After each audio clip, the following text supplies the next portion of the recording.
You call that serving speed, old man? My grandmother moves faster, and she has been dead for 6 years. Captain Derek Hollister's voice cut through the morning noise of the Fort Braxton mess hall like a blade through soft bread. Every fork stopped moving. Every conversation died. 200 soldiers turned their attention toward the serving line where a 79-year-old cook stood frozen with a ladle of gravy suspended over a tray. Ezekiel Carver did not look up. His hands, gnarled with arthritis and spotted with age, trembled slightly as he finished pouring the gravy with careful precision. The hearing aids in both ears picked up every word, every snicker from the young privates near the coffee station, every uncomfortable shuffle from the sergeants who had the decency to look away. "I apologize, sir," Zeke said softly. His voice was barely above a whisper, hoarse from years of calling orders in hot kitchens rather than across battlefields. "I will try to move faster." Hollister stepped closer, his pristine uniform a sharp contrast to Zeke's stained kitchen whites. The captain was 32 years old with a jaw that looked carved from marble and eyes that had never seen anything worse than a bad performance review. He had been gunning for a Pentagon assignment for 3 years, and everyone on base knew that his patience had worn thinner than the old cook's hairnet. "Try is not good enough," Hollister continued, playing to the audience now. His voice rose so the soldiers in the back could hear. "You are a relic, a fossil. You should have been put out to pasture years ago instead of clogging up my serving line every morning." Zeke's shoulders hunched further, making his small frame seem even smaller. He wore orthopedic shoes that squeaked on the tile floor. His back curved from what looked like decades of bending over stoves and sinks. When he moved to serve the next soldier in line, his shuffle was so slow it seemed almost painful to watch. But if you're watching this story from anywhere in the world right now, I want you to drop a comment below telling us where you're joining from today. Because stories like this one, stories about hidden heroes in the most unexpected places, they happen in every community. Maybe even yours. Maybe you have passed someone just like Ezekiel Carver without ever knowing what they carried inside them. Now let me tell you what happened next in that mess hall. "Yes, sir," Zeke repeated. His eyes stayed fixed on the serving trays in front of him. Scrambled eggs, bacon, grits, biscuits. The same breakfast he had prepared since 4 a.m., arriving in the darkness while the base still slept, his arthritic fingers working through the pain to crack over 300 eggs before the sun came up. Private First Class Maria Santos was next in line. She watched the old cook's face as Hollister continued his tirade, and something about it made her pause. The man's expression had not changed. Not a flicker of anger, not a trace of humiliation, just a calm, almost distant stillness that seemed strange for someone being publicly dressed down in front of 200 witnesses. "Move along, Private," Hollister barked when he noticed her staring. "Unless you want to stand there all day waiting for Methuselah here to figure out how a spoon works." Santos grabbed her tray and moved, but she glanced back one more time. The old cook was portioning hash browns now, and his hands had stopped trembling. In fact, they moved with a precision that seemed completely at odds with his shuffling gait and hunched posture. Each portion was identical, each movement economical. "No wasted motion." 12 years, Hollister said to no one in particular as he finally grabbed his own tray and cut to the front of the line. 12 years this man has been slowing down my morning. He took a biscuit without looking at Zeke, without acknowledging him as anything more than furniture. Someone should have retired him a decade ago. Zeke said nothing. He simply continued serving, his back to the wall, his eyes taking in the room with quick, subtle glances that no one noticed. He noted the exits, the windows, the positioning of every soldier in the space. Old habits that had nothing to do with cooking and everything to do with a life he had buried so deep that even he sometimes forgot it was real. When the breakfast rush finally ended and the mess hall began to empty, Zeke started collecting the empty serving trays. A young specialist nearly knocked him over rushing past, and Zeke sidestepped with a fluidity that should have been impossible for a man his age. The specialist did not notice. No one ever noticed. In exactly 6 hours, everything Captain Derek Hollister thought he knew about the old cook would be destroyed. Every assumption, every dismissal, Every casual cruelty delivered over 12 years of breakfasts and lunches and dinners. Because some men who work in kitchens learn their knife skills in culinary school, and some learn them in places where the wrong cut meant the difference between living and dying. Some old men shuffle because their bodies have failed them, and some shuffle because they learned a long time ago that the best way to survive is to never let anyone see you coming. Ezekiel Carver wiped down the serving station with the same methodical care he brought to everything. His hearing aides picked up two young snipers at a nearby table discussing their morning range session, complaining about wind calculations and trigger discipline. Zeke's hands paused for just a moment on the stainless steel counter. Then he continued wiping, his face betraying nothing, his secrets buried beneath 12 years of gravy stains and yes sirs and shuffling steps that hid the ghost of a man who had once been called something else entirely. A name whispered in jungle darkness, a name that still echoed in the halls of Quantico, where they taught his methods to new generations who had no idea the legend was still alive. Still serving, still invisible, still waiting. The alarm clock beside Ezekiel Carver's bed read 3:47 a.m. when his eyes opened. He did not need the alarm, had not needed one in over 50 years.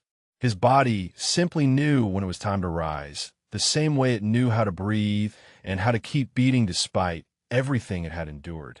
His quarters were small, a single room in the enlisted housing block that the base commander had offered him years ago when they realized the old cook had nowhere else to go. A bed with corners tucked so tight you could bounce a quarter off the wool blanket.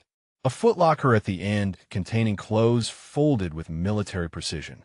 A sink and mirror where Zeke splashed water on his face each morning and tried not to look too long at the man staring back at him. On the nightstand beside the bed sat two photographs in simple wooden frames. The first showed a woman with silver hair and kind eyes, her smile frozen in a moment from 7 years ago before the cancer took her. Margaret, his anchor for 43 years. The woman who had convinced him that a man could put down his rifle and still be whole.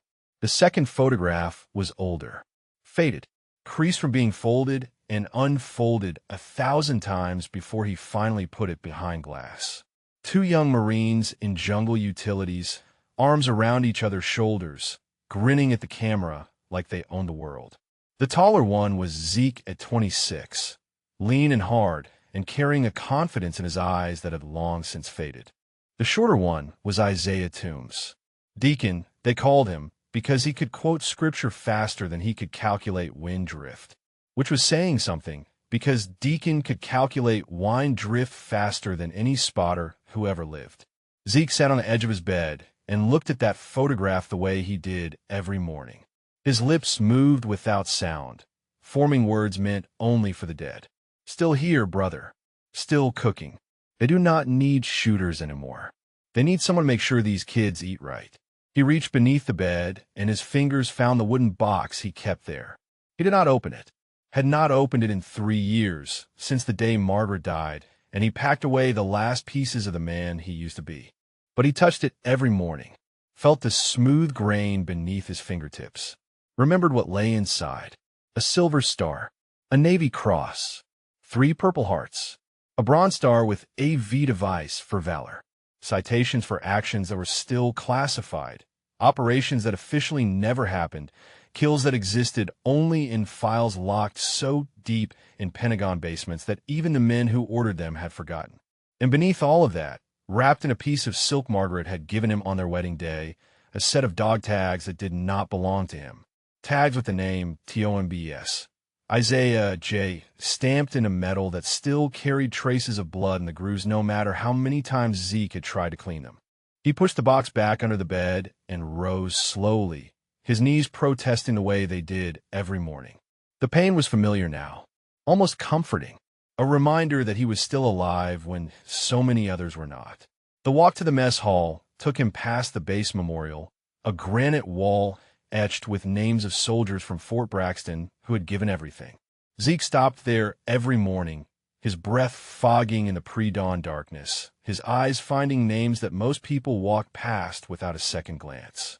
Sergeant First Class Theodore Wynn, Kisan, 1968. Corporal Marcus Bell. Kisan, 1968. Lance Corporal Isaiah Tumus. Kisan, 1968. Three names among hundreds.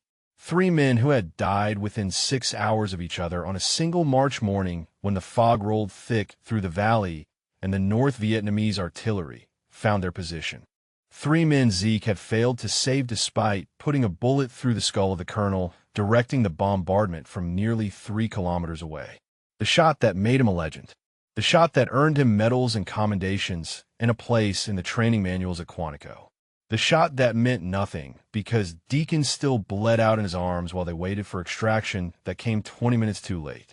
Zeke pressed his palm flat against the cold granite, feeling the engraved letters beneath his skin. Not your fault, Deacon had whispered with his last breath. His blood had soaked through Zeke's uniform, warm and thick and impossible to stop no matter how hard he pressed. Never your fault, preacher. You got him. Now go home and live for both of us.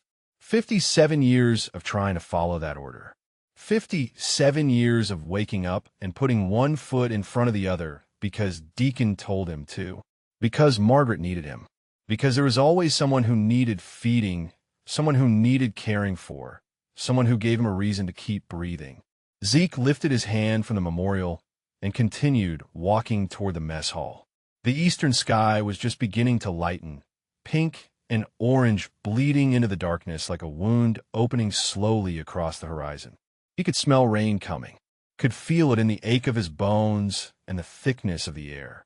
At the mess hall door, he paused and looked back toward the rifle range on the far side of the base.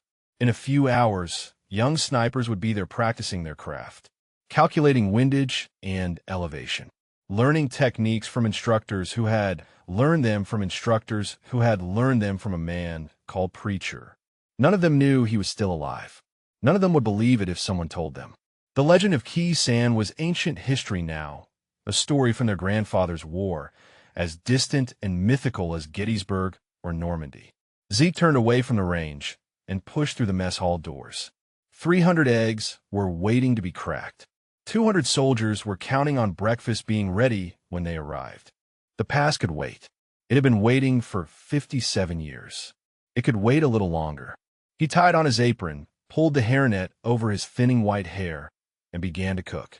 The sirens began at 11:47 a.m., their wail cutting through the clatter of lunch preparation like a scream through silence. Zeke's hands stopped moving over the cutting board where he had been dicing onions with a speed and precision that would have impressed any chef in the country. His head tilted slightly, listening, categorizing the sound the way he had been trained to do 6 decades ago. Not a drill. The pitch was different. The pattern irregular. This was real. Around him, the kitchen staff froze in confusion. Young privates assigned to mess duty looked at each other with wide eyes, unsure whether to keep working or run. The head chef, a civilian contractor named Beatrice who had worked alongside Zeke for 8 years, dropped a pan of cornbread with a crash that no one noticed over the sirens. Active shooter, the base intercom crackled. This is not a drill. All personnel shelter in place. Lock all doors. Stay away from windows. Active shooter in family housing Sector 7. The mess hall erupted into controlled chaos.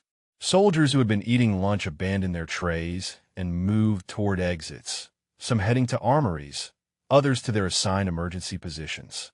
Military police vehicles screamed past the windows, their lights painting red and blue streaks across the walls. Zeke wiped his hands on his apron and walked calmly to the serving line. He began covering the food trays with practiced efficiency, preserving what could be saved for when this was over. His movements were unhurried. Steady. The same hands that had trembled under Captain Hollister's verbal assault that morning now moved with absolute stillness. "Mr. Carver," Beatrice called from across the kitchen. Her voice was shaking. "Should we not be hiding somewhere? Those boys will be hungry when this is over." Zeke replied without looking up. "Someone needs to make sure there is food ready for them." A young specialist burst through the kitchen doors, nearly knocking over a rack of clean dishes. He was breathing hard, his face pale with the kind of fear that only comes from real danger. "They need coffee in the command center," he gasped. General Morrison is running operations from Building 7. Someone said the cook usually brings refreshments during extended situations. Zeke nodded once. I will handle it. He moved to the coffee station and began preparing 2 large thermoses with the same methodical care he brought to everything. French roast. Strong. The way the officers liked it during crisis operations. He had done this dozens of times over the years, delivering sustenance to men making life and death decisions while he remained invisible in the background. The specialist watched him with a mixture of impatience and disbelief. Old man, do you understand what's happening out there? Someone is shooting people. There are hostages. Kids, man. The general's daughter is in there. Zeke's hands paused for just a moment. Then he continued pouring coffee, his face revealing nothing. How many hostages? He asked quietly. 6. Maybe 7. The shooter is some former soldier who got discharged last year. Snapped, I guess. He is holed up in one of the family housing units with a clear sight line in every direction. Our snipers cannot get a clean angle. Zeke placed the thermoses on a cart along with cups, sugar, and powdered creamer. He added a tray of sandwiches he had prepared earlier, cut into triangles the way Margaret used to make them for church functions. The distance, he said, from viable counter sniper positions to the target location. What are they estimating? The specialist blinked. How would I know that? I'm just a runner. Why would you even ask something like that? Before Zeke could respond, the kitchen doors slammed open again. Captain Derek Hollister strode through like he owned the building, which in his mind he probably did. His uniform was immaculate despite the chaos outside. His face was flushed with the excitement of someone who saw crisis as opportunity for advancement. Where is that coffee? He demanded. The general is waiting, and I will not have some slow-moving kitchen fossil delaying critical operations. Ready now, sir, Zeke said. He began pushing the cart toward the door, but Hollister stepped directly into his path. I will take it from here, the captain said. He grabbed the cart handle, his shoulder checking Zeke aside with casual contempt. The last thing we need is you shuffling through the command center during an active crisis. Stay here and try not to break anything. Zeke stepped back without protest. Yes, sir. Hollister pushed the cart through the doors and disappeared into the corridor beyond. The specialist lingered for a moment, looking at Zeke with something that might have been pity or might have been embarrassment at witnessing the exchange. Sorry about him, the young man muttered. He's always like that. Zeke said nothing. He simply turned back to the kitchen and resumed covering the food trays, his movements slow and deliberate, his eyes distant. But something had changed in the old cook's posture, something subtle that only a trained observer would notice. His shoulders had squared slightly. His chin had lifted a fraction of an inch.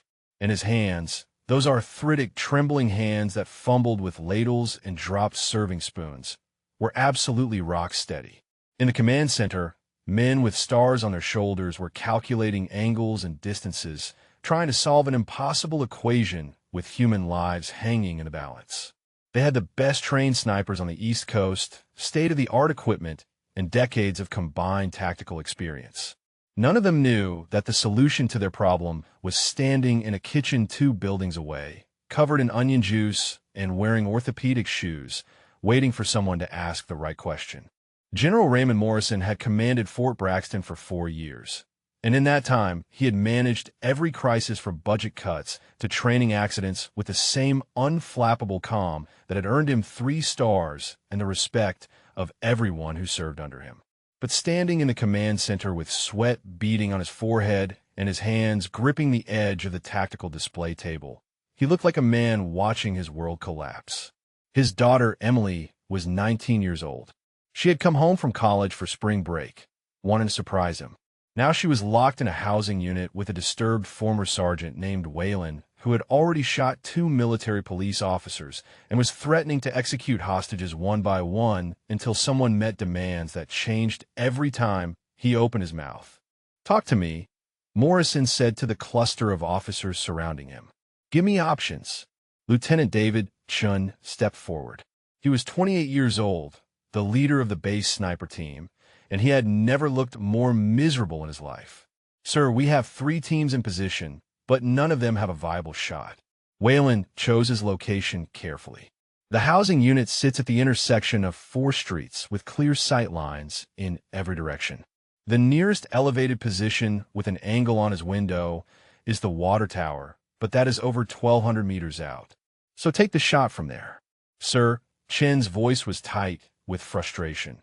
The shot is 1,247 meters through 2 panes of glass with a crosswind gusting between the buildings. Even under perfect conditions, it would be borderline impossible. With hostages in the room and a shooter using them as shields, the margin for error is 0. If we miss, if we even clip the glass wrong, he will start killing people. Morrison slammed his palm on the table. There has to be something. What about an assault team? A colonel from the Tactical Operations Unit shook his head. The building has 1 entrance, and Weyland has it covered. Any breach attempt gives him at least 3 seconds of warning. That is enough time to kill everyone in the room before we can neutralize him.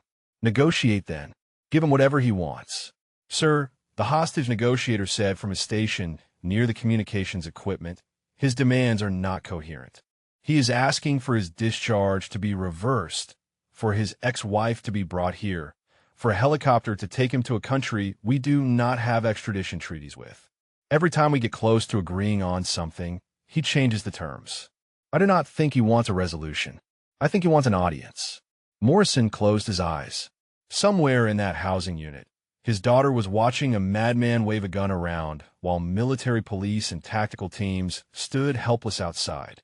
Every father's nightmare made real and broadcast across his command center on multiple screens. The door opened, and Captain Hollister entered pushing a cart loaded with coffee and sandwiches. He positioned it near the back wall with exaggerated efficiency, clearly hoping someone would notice his initiative during a crisis. No one did. How much time? Morrison asked. Weyland gave us a 2-hour deadline starting 40 minutes ago, the negotiator replied. He says he will start shooting hostages if we do not meet his demands by then. Based on his psychological profile and behavior patterns, I believe he means it. 80 minutes. 80 minutes to solve an unsolvable problem or watch people die on camera, including his own child. Chun cleared his throat. Sir, I want to be honest with you. My team has run the calculations 6 different ways.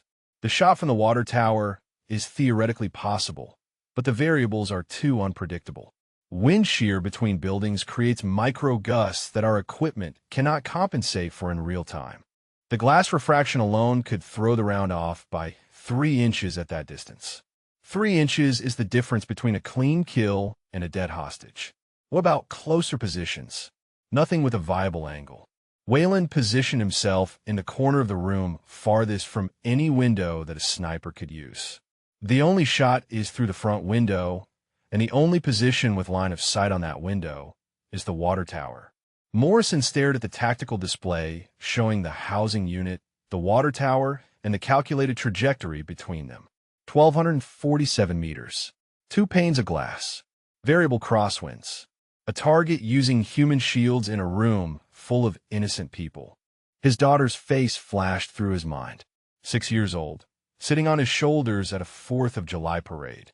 12 years old, crying when the family dog died. 16, getting her driver's license and terrifying him more than any combat deployment ever had. 19 now, with her whole life ahead of her, trapped with a man who had nothing left to lose. There has to be someone, Morrison said quietly. Someone who can make this shot. The room fell silent. Chun looked at his boots. The colonel studied the tactical display as if it might suddenly reveal a solution. Even Hollister stopped arranging coffee cups and listened. No one spoke. No one had an answer. 80 minutes and counting. In the kitchen 2 buildings away, Ezekiel Carver finished covering the last of the food trays and removed his apron. He folded it with military precision and placed it on the counter beside his station. Then he walked to the back door of the mess hall and stepped outside into the afternoon air. The water tower rose against the gray sky in the distance, its metal frame stark and industrial against the clouds. Zeke studied it the way he had studied 1,000 positions in 100 different places across 50 years of service.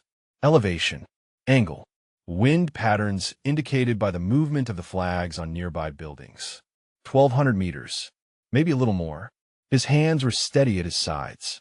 His breathing was slow and even, and somewhere deep in his chest, in a place he had tried to bury for decades, something old and cold and precise began to wake up. Zeke walked back into the mess hall and found Beatrice huddled with the rest of the kitchen staff in the walk-in freezer, their designated shelter in place location. She looked up when he opened the heavy door, her eyes red from crying. "Mr. Carver, where have you been? We are supposed to stay hidden. I need to go to Building 7, Zeke said quietly. "The command center. Are you crazy? There's a shooter out there. They told us to stay put."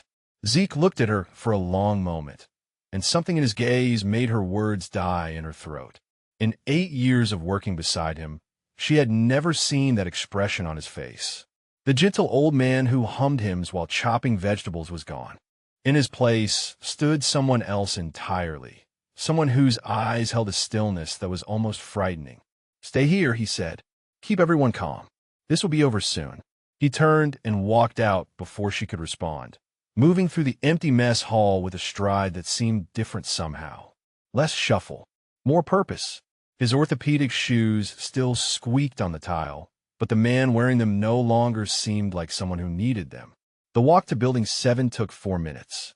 Military police had established a perimeter around the command center, but they were focused on external threats, not elderly kitchen workers approaching from inside the base. Zeke walked past 2 checkpoints without being stopped. No one questioned an old man in kitchen whites. No one ever did. The command center door was guarded by a young corporal who held up his hand as Zeke approached. "Sorry, sir. Authorized personnel only. We are in the middle of a situation." "I know," Zeke said. "I am here to help." The corporal almost laughed. "Help? Sir, with respect, this is a tactical operation. Unless you are hiding a sniper rifle under that apron, I do not think there is much you can do. Tell General Morrison that someone has a solution to his problem. Tell him there is a way to make the shot from the water tower." The corporal's smile faded. He studied Zeke's face, looking for signs of dementia or delusion. Finding neither, he reached for his radio. "Hold on." 2 minutes later, the door opened and Captain Hollister appeared. His expression cycled through confusion, irritation, and finally contempt when he recognized the old cook standing in the hallway. "You have got to be kidding me." He turned to the corporal. "Why are you wasting my time with this? Get him out of here." "Sir, he says he knows how to make the shot." The corporal shifted uncomfortably. He was very specific about it. Hollister's face reddened. "He knows how to make the shot. A 79-year-old mess hall attendant knows how to make a shot that our best-trained snipers say is impossible." He stepped closer to Zeke, close enough that Zeke could smell the coffee on his breath. "Listen to me very carefully, old man. I do not know if this is some kind of dementia episode or if you're just desperate for attention, but people are going to die today if we do not find a solution. Real people, including a general's daughter. So take your fantasies back to the kitchen and let the actual soldiers handle this." Zeke did not step back, did not flinch. He simply looked at Hollister with those calm, steady eyes and spoke in a voice that carried no emotion at all. "The shot is 1,247 meters. The crosswind between buildings creates a lateral drift of approximately 4 inches at that distance, but it is not constant. It pulses every 6 to 8 seconds as air funnels through the gap between the chapel and the recreation center. The glass refraction will add another 2 inches of deviation, but only if you are using standard military loads. A heavier grain bullet with a slower velocity will minimize the refraction effect. The angle from the water tower platform to the target window is 11 degrees below horizontal, which means you need to adjust for the decreased air resistance on the downward trajectory." Hollister's mouth opened, but no words came out. Zeke continued, his voice never rising above a conversational tone. "The shooter is positioned in the northeast corner of the room based on the shadow patterns visible in the window. He is using the hostages as a shield against the most obvious sniper positions to the south and west. But from the water tower, the angle allows for a clean shot through the upper right quadrant of the window. If your sniper places the round 6 inches above and 4 inches right of the visible target, compensating for glass deflection, the bullet will enter the shooter's left temporal lobe. Death will be instantaneous. The hostages will be unharmed. The hallway had gone completely silent. The corporal was staring at Zeke like he had just watched a magic trick. Hollister's face had drained of color, his earlier contempt replaced by something that looked almost like fear. From inside the command center, a voice spoke. "Let him in." General Morrison stood in the doorway, his eyes fixed on Zeke with an intensity that suggested he had heard every word. "Sir," Hollister started, "this man is a cook. He is clearly confused or lying or both. We cannot waste time on this nonsense when we have 70 minutes left to save those hostages." Morrison ignored him completely. His attention remained locked on the old man and the stained kitchen whites. "What is your name?" he asked. "Ezekiel Carver, sir. I work in your mess hall." "And how do you know all of that? About the shot, the angles, the wind patterns?" Zeke met the general's gaze without hesitation. "Because I have made harder shots than this one, sir. A long time ago, in places most people have forgotten ever mattered." Morrison studied him for a long moment. Then he stepped aside and gestured toward the command center. "Come in, Mr. Carver. Tell me more." The command center fell silent as Zeke walked through the door. Officers and technicians turned from their stations, their expressions ranging from confusion to outright disbelief. An elderly man in kitchen whites, standing among tactical displays and communication equipment, seemed so out of place that several people assumed he must be lost. Lieutenant Shun was the first to speak. "Sir, who is this?" "Someone who claims he can make our impossible shot," Morrison replied. He gestured toward the tactical display table. "Mr. Carver, show us what you mean." Zeke approached the table without hesitation.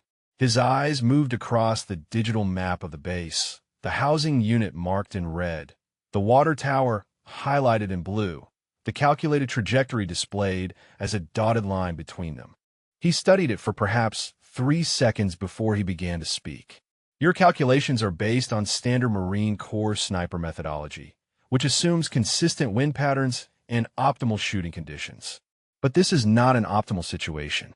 The wind between those buildings does not behave the way your models predict." Chun stepped forward, his professional curiosity overriding his skepticism. "How do you know that?" "Because I watched the flags on Building 4 and Building 9 for the past 20 minutes. The wind is not coming from the west, as your weather station indicates. It is being channeled between structures, creating a vortex effect that shifts direction every 6 to 8 seconds. Your snipers are compensating for the wrong variable." Chun glanced at the weather data on a nearby screen, then back at Zeke. His brow furrowed. In the corner of the room, a man who had been observing silently suddenly straightened. He was older than most of the officers present, perhaps late 50s, with the bearing of someone who had spent decades in uniform. Sergeant Major Vincent Okafor had arrived from Quantico that morning for a routine training inspection. Now he stood frozen, his coffee cup suspended halfway to his lips, staring at the old cook with an expression of dawning recognition. "That methodology," Okafor said slowly. "The vortex compensation technique. I have taught that for 30 years. His voice was barely above a whisper. "We call it the preacher method." Every head in the room turned toward the sergeant major. Okafor set down his coffee with a hand that had begun to tremble. "It was developed by a Marine Scout sniper in Vietnam, a man who made a shot that should have been impossible during the siege of Khe Sanh. 2,743 meters through morning fog and crosswind to eliminate an enemy artillery commander." He swallowed hard. The sniper's name was Master Sergeant Ezekiel Carver, call sign Preacher, because he whispered scripture before every shot. The silence that followed was so complete that Zeke could hear the hum of the computers and the distant wail of sirens outside. He felt the weight of every eye in the room pressing against him, waiting for confirmation or denial. Morrison spoke first. "Is that true? Are you the preacher?" Zeke did not answer immediately. He looked at the tactical display, at the trajectory line connecting the water tower to the housing unit where 7 innocent people waited to die. Then he looked at Morrison, and when he spoke, his voice carried a weight that filled the entire room. "That was a long time ago, General. I'm just a cook now." Okafor moved closer, his steps unsteady. "Sir, I have studied your shot at Khe Sanh my entire career. Every sniper who comes through Quantico learns your techniques. Your wind calculations, your breathing methods, your trigger discipline. He stopped a few feet from Zeke, his eyes glistening. We thought you were dead. The records said you retired in 1975 and disappeared. We had no idea you were still alive. Zeke said nothing. His face remained impassive, but something flickered in his eyes. A crack in the armor he had built around himself for 57 years. Hollister pushed forward from his position near the door. This is absurd. Even if this man is who you say he is 79 years old. His eyes are probably failing, his hands shake when he pours coffee, and he can barely walk without shuffling. You cannot seriously be considering letting him take this shot. Okafor turned on the captain with a fury that made several junior officers step back. You do not know what you're talking about. This man is a legend. He has more confirmed kills than any sniper in Marine Corps history. He held a position for 14 hours during the Tet Offensive with a shattered collarbone and still made every shot count. His techniques have saved thousands of lives over 5 decades of implementation. That was 50 years ago, Hollister shot back. He is ancient. He belongs in a nursing home, not behind a rifle. Captain, Morrison's voice cut through the argument like a blade. That is enough. Hollister opened his mouth to protest, but the look on the general's face silenced him. Morrison turned to Zeke. The tactical display cast harsh shadows across both their faces. Mr. Carver, preacher, my daughter is in that building. She is 19 years old, and she came home to surprise me for spring break. He paused, his composure cracking for just a moment. If you tell me you can make this shot, I will put a rifle in your hands myself. But I need to know, can you do it? Zeke looked at the general. He thought about Deacon bleeding out in his arms, about Margaret telling him he was more than his kills, about 12 years of invisibility, of hiding, of pretending to be someone he was not. Then he thought about a 19-year-old girl who had come home to see her father. Yes, sir, he said quietly. I can make the shot. Then let us get you a rifle. Hollister stepped directly into Zeke's path before he could move toward the door. The captain's face had gone from pale to flushed, his jaw tight with a desperation that bordered on panic. General, I have to formally object. This is reckless. This is insane. We are talking about entrusting the lives of 7 hostages, including your daughter, to a man who has not fired a weapon in decades. A man who could not even pour gravy fast enough this morning without his hands shaking. Morrison's voice was ice. Your objection is noted, Captain. Sir, we have trained snipers. Young men at the peak of their abilities. Lieutenant Chun has competed at the national level. We should be using our best assets, not some kitchen worker who claims he used to be somebody 50 years ago. Zeke stood motionless, watching Hollister the way a man might watch a storm approaching from a distance. There was no anger in his eyes, no defensiveness, just that same calm stillness that had unsettled Beatrice in the freezer and silenced the corporal at the door. Okafor stepped forward. Captain, I need you to understand something. At Quantico, we have a wall dedicated to the greatest shots in Marine Corps history. The preacher shot a key, sand, is not just on that wall. It is the centerpiece. Every student who walks through our doors learns about what this man did. The mathematics alone should have made it impossible. The conditions made it suicidal. And he made it anyway, then held his position for another 6 hours until extraction while enemy forces tried to overrun him. Anyone can have a lucky shot, Hollister said, but his voice had lost some of its conviction. Lucky! Okafor almost laughed. Master Sergeant Carver has 847 confirmed kills across 2 wars. He trained 3 generations of snipers. His breathing techniques are standard curriculum. His wind calculation methods are used by every branch of the military. He paused, letting the weight of his words settle. There is no luck involved in what this man does. There never was. Hollister turned to Zeke, searching for something to attack, some weakness to exploit. Then prove it. If you are really who they say you are, prove it right now. Tell us something that is not in the history books. Something only the real preacher would know. The room waited. Zeke was quiet for a long moment. When he spoke, his voice was soft, almost gentle, like a man reciting a prayer he had said 1,000 times before. March 14th, 1968. Coordinates 16.600 north, 106.7244 east. Keeson Fire Base, northwest perimeter. The fog rolled in at 0347 hours. Visibility dropped to less than 50 meters. NVA Colonel Nguyen Van Tao was directing artillery strikes from a position 2,743 meters to the northeast, on a ridgeline we had been told was unoccupied. He paused, his eyes distant, seeing something none of them could see. My spotter was Corporal Isaiah Toombs. Call sign Deacon. He calculated the wind at 14 knots gusting to 22, shifting between northwest and north-northwest every 4 to 7 seconds. Temperature was 61 degrees. Humidity 94%. Barometric pressure falling, which meant the round would fly slightly higher than standard calculations predicted. Hollister had stopped moving. Everyone had stopped moving. I fired at 0412 hours. The round traveled for 4.3 seconds before impact. Colonel Tao was dead before the sound of my rifle reached his position. Zeke's voice dropped even lower. 20 minutes later, an NVA squad found our position. Deacon took a round through the chest, covering my extraction. He died in my arms at 0458 hours. His last words were, "Not your fault, preacher. Go home and live for both of us." The silence in the command center was absolute. Someone in the back of the room was crying quietly. Lieutenant Chun had removed his hat and was holding it against his chest. Okafor spoke in a whisper. "That detail about the barometric pressure, that is not in any record. That is not in any book. We always wondered how you compensated for the altitude differential."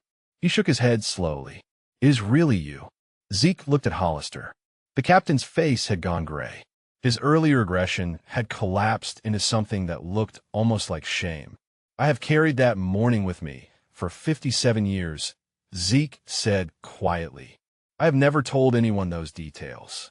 Not the debriefers, not the medal committees, not even my wife." He took a step closer to Hollister, close enough that the captain had to look up slightly to meet his eyes. "So yes, Captain, I am who they say I am. And right now, there are 7 people in that building who are going to die unless someone does something.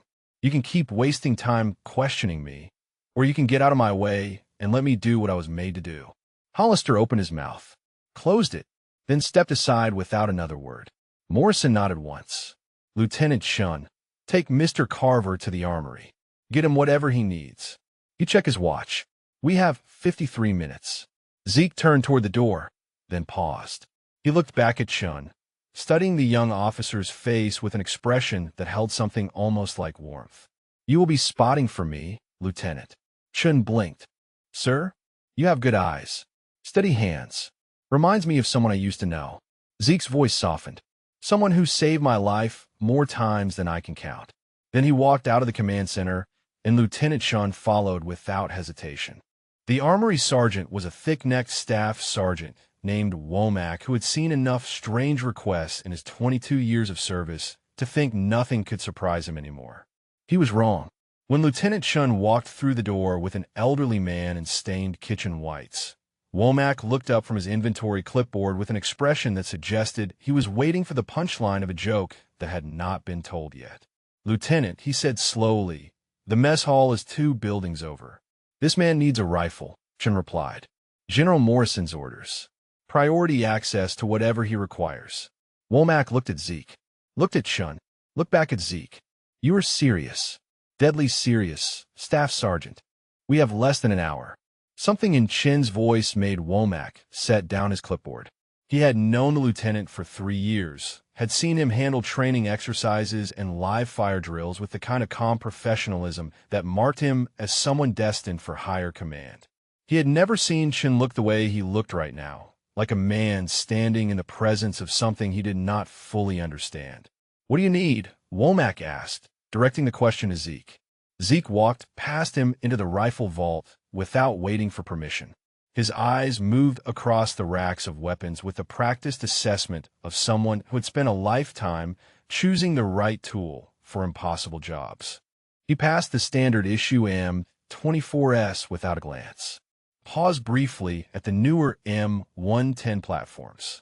then stopped in front of an older rifle mounted in the back corner of the vault. "This one," he said. Womack moved closer to see what the old man had selected. His eyebrows rose. "That is a Marine Corps M40A3.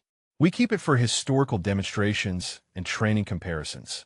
It is not exactly cutting edge." Zeke lifted the rifle from its mount with a reverence that made both younger men fall silent. His hands moved across the stock, the barrel, the scope mounts with an intimacy that spoke of thousands of hours of practice. He shouldered the weapon and sighted down the length of the armory, his body settling into a position so natural it seemed like coming home. "This is fine," he said quietly. "I need 175 grain Sierra Match Kings and a cleaning kit. I want to inspect the barrel before we move." Womack retrieved the ammunition without further questions. He watched as Zeke Field stripped the rifle in less than 30 seconds, his arthritic fingers moving with a speed and precision that seemed to belong to a different man entirely. The old cook inspected the barrel, checked the trigger assembly, examined the scope mounts with an attention to detail that bordered on obsessive. Chun stood nearby, his own spotting scope and rangefinder in hand. "Sir, can I ask you something?" Zeke did not look up from his work. "Go ahead. When you stopped shooting, when you became a cook, did you ever think you would do this again?" The rifle reassembly paused for just a moment. Then Zeke's hands resumed their work, sliding components back into place with practiced ease. "I made a promise," he said, "to my wife. After I came back from Vietnam, I was not the same man who left. The things I had done, the things I had seen, they changed me. Margaret helped me find my way back to something like normal. She asked me to put down the rifle, and I did. For her. And now she is gone. Yes." Zeke chambered around with a sound that echoed through the vault. "Now she is gone. But the promise was not just about the rifle. It was about who I wanted to be. A man who creates instead of destroys. A man who feeds people instead of killing them. Then why are you doing this?" Zeke looked up at Chun for the first time since entering the armory. His eyes held something that the young lieutenant could not quite name. "Sorrow, perhaps. Or acceptance. Because there's a 19-year-old girl in that building who came home to see her father. Because there are 6 other people who have families waiting for them. Because sometimes the only way to protect the ones who create is for the ones who destroy to step forward one more time." He slung the rifle over his shoulder and picked up the ammunition case. Deacon used to say that God gives us gifts whether we want them or not. What we do with those gifts is our choice. I chose to stop using mine. But today, right now, those people need what I can do. And I will not let them die because I was too proud or too scared to pick up a rifle again. Chun nodded slowly. "I understand, sir." "No," Zeke said gently. "You do not. And I hope you never have to." He walked toward the armory door, then stopped and turned back. "One more thing. I need a Bible." Womack blinked. "A Bible?" "Small one. Pocket-sized. It does not matter which translation." The staff sergeant rummaged through his desk drawer and produced a worn New Testament that he kept for soldiers who asked. Zeke took it and slipped it into his breast pocket over his heart. Chun watched this ritual with quiet fascination. "The scripture," he said, "before every shot. That is why they called you preacher." Zeke did not answer. He simply walked out of the armory and into the gray afternoon light, where the water tower waited in the distance like a pulpit built of steel and rust. 47 minutes remained on the clock. The ladder up the water tower was 63 rungs of rusted steel that groaned under even moderate weight. Zeke climbed it without hesitation, the rifle slung across his back, his movements slow but steady. His knees protested with every step. His shoulders burned from muscles that had not been asked to perform this kind of work in decades. But his hands never slipped, and his breathing remained even. Chun followed close behind, the spotting scope and rangefinder secured to his tactical vest. He watched the old man climb and tried to reconcile what he was seeing with everything he thought he knew about age and capability and the limits of the human body. At the top, a narrow maintenance platform circled the base of the tank. It was perhaps 4 feet wide, with a rusted railing that offered minimal protection from the 40-meter drop below. The wind was stronger up here, gusting in unpredictable patterns that made Chun grab the railing for stability. Zeke did not grab anything.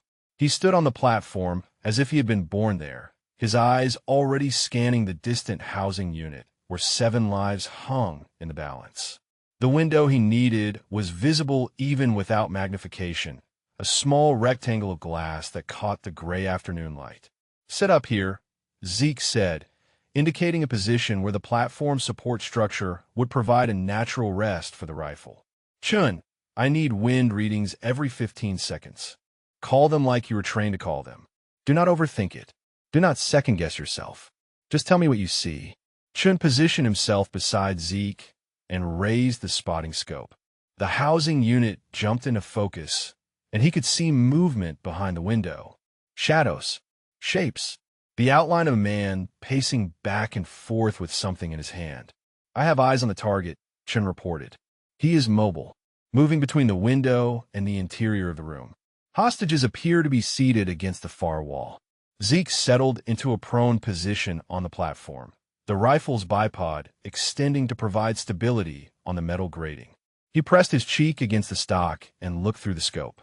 The world narrowed to a circle of magnified reality, the housing unit window filling his vision like a painting framed in crosshairs. "Wind reading," he said quietly. Chun checked his instruments. 11 knots from the west-northwest, gusting to 16. "I'm seeing the vortex effect you described.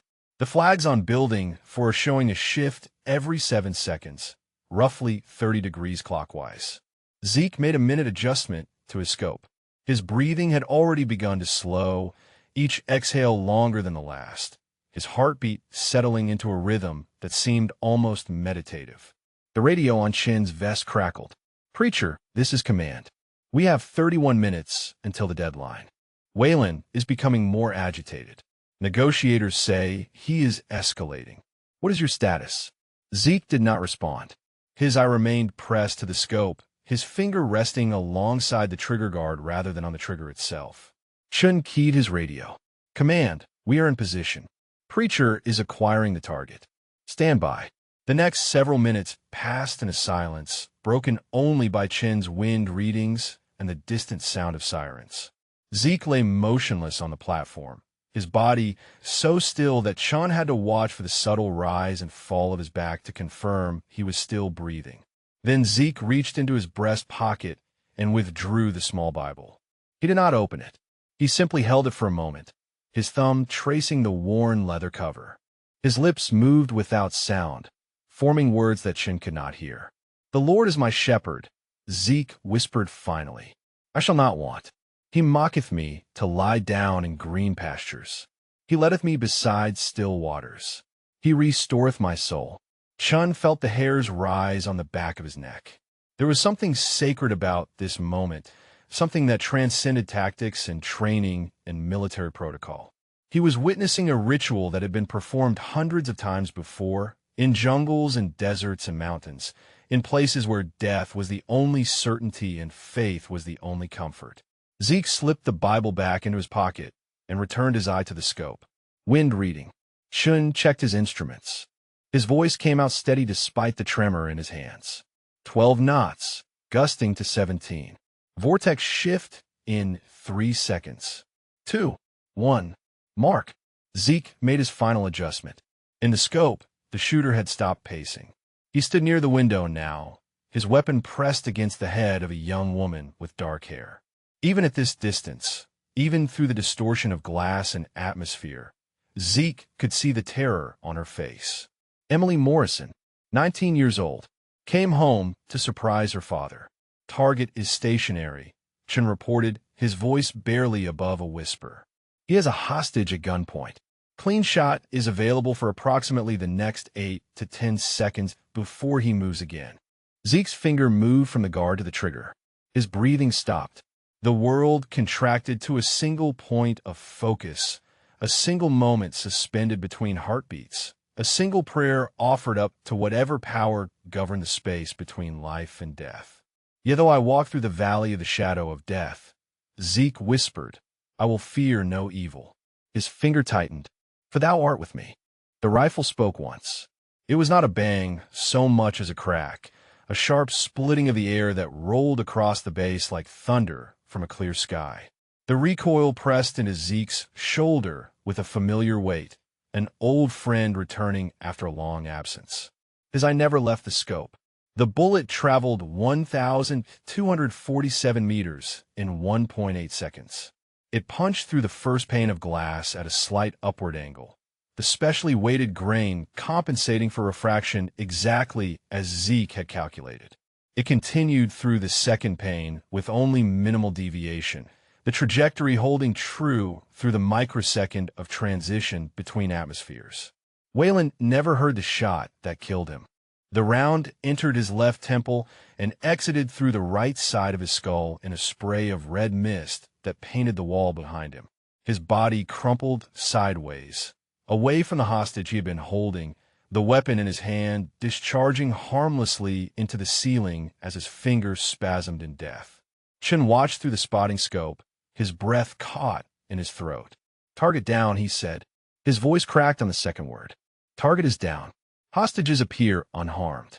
I repeat, hostages appear unharmed." The radio exploded with activity. Voices overlapping. Commands being issued. Tactical teams mobilizing. But up on the water tower platform, there was only silence. Zeke remained in position for a long moment, his eyes still pressed to the scope. He watched as the hostages realized what had happened, as Emily Morrison looked at the body of the man who had been holding a gun to her head seconds earlier, as she began to scream with the release of terror that had been building for hours. Then he lifted his head from the rifle and exhaled. It was a long exhale, the kind that carries more than just air. It carried 57 years of guilt and grief and self-imposed exile. It carried the memory of Deacon bleeding out in a jungle half a world away. It carried the promise he had made to Margaret and the weight of breaking it for the first time since he laid down his rifle in 1975. "Sir." Chen's voice was thick with emotion. "Sir, you did it. You actually did it." Zeke did not respond. He reached into his pocket and withdrew the Bible again. This time he opened it, his fingers finding a specific page without needing to look. A photograph was pressed between the thin sheets of paper. Two young Marines, arms around each other, grinning at the camera. "We got her, Deacon," Zeke whispered to the photograph. "We got her out." He stayed like that for a moment, speaking words too quiet for Chun to hear. Then he closed the Bible, slipped it back into his pocket, and began the slow process of rising from the prone position. His joints protested. His muscles screamed. The adrenaline that had kept him sharp and steady was fading now, leaving behind the reality of a 79-year-old body that had just performed a miracle. Chun helped him to his feet. The young lieutenant's hands were shaking, but his grip was firm and supportive. Sergeant Major Okafor said your shot at Key San was the greatest in Marine Corps history, Chin said quietly. "I think he might need to revise that assessment." Zeke shook his head slowly. "That shot cost me my best friend. This one gave a father his daughter back."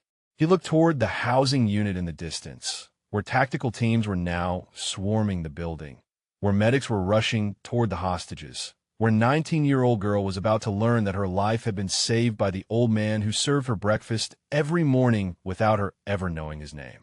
"This one was better," Zeke said. "This one was the one that mattered." The climb down the water tower was harder than the climb up. Zeke's knees buckled twice, and Chun had to steady him on the ladder. By the time they reached the ground, a crowd had gathered. Military police, medical personnel, officers who had heard the shot and come running. And, at the front of the crowd, General Raymond Morrison. The general's face was wet with tears he was not bothering to hide. He strode forward and stopped directly in front of Zeke, looking at the old cook in the stained kitchen whites, the man who had just saved his daughter's life from over a kilometer away. For a moment, neither man spoke.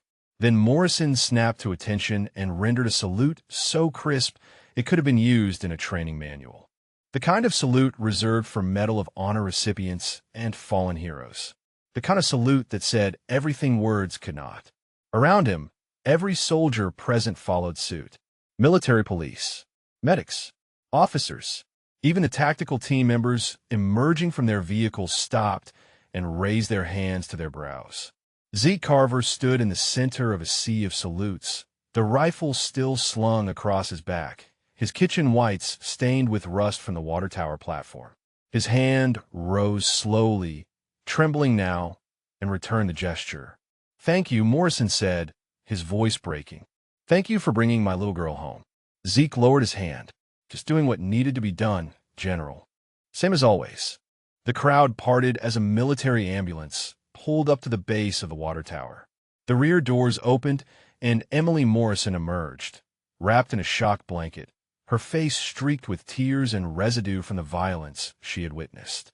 A medic held her arm, guiding her toward her father. But Emily stopped when she saw the old man standing in the center of the gathered soldiers. Her eyes moved from his stained kitchen whites to the rifle on his back to the faces of the men and women still holding their salutes.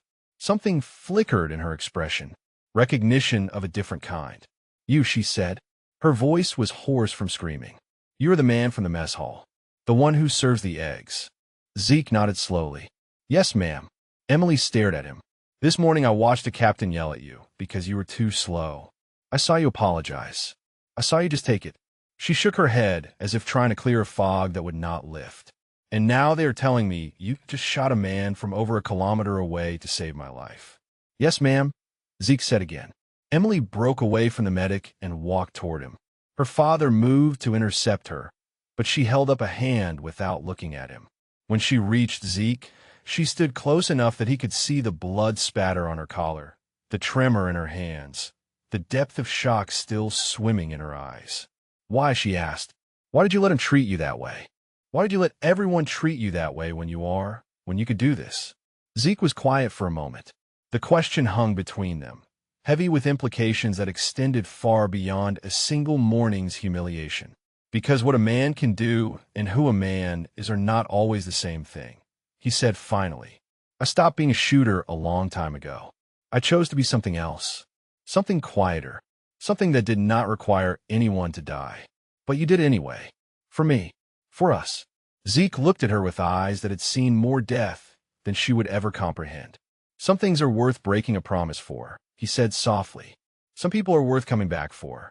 Emily Morrison, 19 years old, survivor of a hostage situation that should have killed her, wrapped her arms around the 79-year-old cook and held on like he was the only solid thing in a world that had just tried to shatter her. Zeke stood rigid for a moment and used a contact and used a gratitude expressed so physically. Then his arms came up slowly and returned the embrace. General Morrison watched his daughter hold the man who had saved her life. Tears continued to stream down his face, and he made no effort to stop them. Nearby, Captain Derek Hollister stood apart from the crowd. His face was ashen, his earlier arrogance stripped away like paint peeled from rotting wood. He had spent 12 years mocking this man. 12 years of casual cruelty delivered over breakfast trays and dinner lines. And all that time, he had been insulting a legend, a hero, a man who had more valor in his trembling hands than Hollister would accumulate in his entire career. Sergeant Major Okafor approached him quietly. "Captain, I want you to understand something. What you did this morning in that mess hall, the way you spoke to that man, it was witnessed by 200 soldiers. By this evening, every one of them will know who he really is. By tomorrow, the entire base will know. By next week, this story will have spread to every military installation in the country." Hollister said nothing. His jaw worked silently, but no words emerged. Okafor continued, his voice low and hard. "You publicly humiliated a Silver Star recipient, a Navy Cross recipient, a man with more confirmed kills than any sniper in Marine Corps history, a man who just saved 7 lives, including a general's daughter, with a shot that will be studied at Quantico for the next 50 years. He paused, letting the weight of his words settle. "How do you think that is going to look on your service record, Captain?" Hollister's career had not just stalled. It had ended. He could see it in the eyes of every soldier who glanced his way. The Pentagon assignment he had been chasing for 3 years was gone. His reputation was gone. Everything he had built was collapsing around him because he had chosen to bully a man he assumed was beneath him. "I did not know," Hollister whispered. "How could I have known? Okafor shook his head slowly. That is exactly the point, Captain. You did not know. You never bothered to find out. You saw an old man in kitchen whites, and you decided he was nothing. You decided he deserved your contempt. He stepped closer. Every person you pass on this base has a story. Some of them have stories that would break your heart. Some of them have stories that would make you fall to your knees. And you will never know which is which unless you treat every single one of them with the respect they deserve simply for being human. Hollister looked across the crowd to where Zeke was finally releasing Emily from the embrace. The old cook looked exhausted now, the adrenaline fully faded, his body sagging under the weight of what he had just done. But there was something in his posture that had not been there that morning, something that looked almost like peace. I need to apologize, Hollister said quietly. Yes, Okafor agreed. You do, but not today. Today you stand here and you watch and you remember. The apology can come later. Right now, that man needs rest, not your guilt. Hollister nodded once and remained where he stood, watching, remembering, beginning the long process of understanding exactly how wrong he had been. 2 months later, the mess hall at Fort Braxton looked the same as it always had. The same fluorescent lights hummed overhead. The same steam rose from the same serving trays. The same clatter of dishes and murmur of conversation filled the air during the morning rush. But everything had changed. A bronze plaque now hung on the wall near the serving line. It bore a simple inscription, in honor of Master Sergeant Ezekiel Carver, USMC retired, call sign preacher, who served his country with a rifle and serves it still with a ladle. Below the words was the Marine Corps emblem and the date of the shot that had brought a legend back from obscurity. Zeke still worked the breakfast shift. He had refused every offer of retirement, every medal ceremony, every interview request from journalists who wanted to tell his story. The only concession he had made was accepting a new set of kitchen whites, provided by the base commander himself, to replace the stained ones he had worn for 12 years. He stood behind the serving line now, ladling scrambled eggs on trays with the same methodical precision he had always shown. But the soldiers who passed through his station no longer looked through him. They looked at him. They nodded. They said good morning, sir, and thank you for your service. And sometimes they said nothing at all, but simply met his eyes with an acknowledgement that needed no words. Lieutenant Chun came through the line every morning now, even though officers usually ate in their own mess. He would take his tray and find a seat where he could watch the old cook work, studying the economy of his movements, the quiet dignity of his bearing. He was learning things no classroom could teach. The sniper teams had started a new tradition. Before every deployment, before every mission that would take them into harm's way, they came to the mess hall as a unit. They would file through Zeke's line, accept whatever he served them, and then bow their heads while he offered a quiet blessing. Some called it superstition. Others called it honoring a legend. Zeke called it breakfast.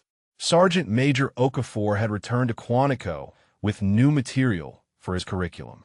The shot from the water tower was already being analyzed, diagrammed, and incorporated into training modules. But more than the technical details, Okafor taught the story. He told every class about the old cook in the kitchen whites, about the captain who mocked him, about the moment when a man who had chosen peace picked up a rifle one final time to save 7 lives. It was a lesson about humility, about assumptions, about the hidden depths that exist in every human being. Captain Derek Hollister had requested a transfer 3 weeks after the incident. It was granted without comment. Before he left, he found Zeke alone in the kitchen during the quiet hour between lunch and dinner. He stood at attention and delivered an apology that he had rehearsed 100 times, his voice cracking on words that felt inadequate for the weight of what he needed to say. Zeke listened without interruption. When Hollister finished, the old cook simply nodded and extended his hand. Every man makes mistakes, Zeke said. What matters is what you do after. Go be better, Captain. That is all any of us can do. Hollister shook his hand and left Fort Braxton the next morning. The reports that filtered back over the following months suggested he had changed. He volunteered at a veteran shelter on weekends. He mentored young officers with an emphasis on treating enlisted personnel with respect. He never forgot the lesson he had learned in a mess hall from a man he had dismissed as worthless. On a quiet Sunday morning 2 months after the shot, Zeke made his weekly visit to Arlington National Cemetery.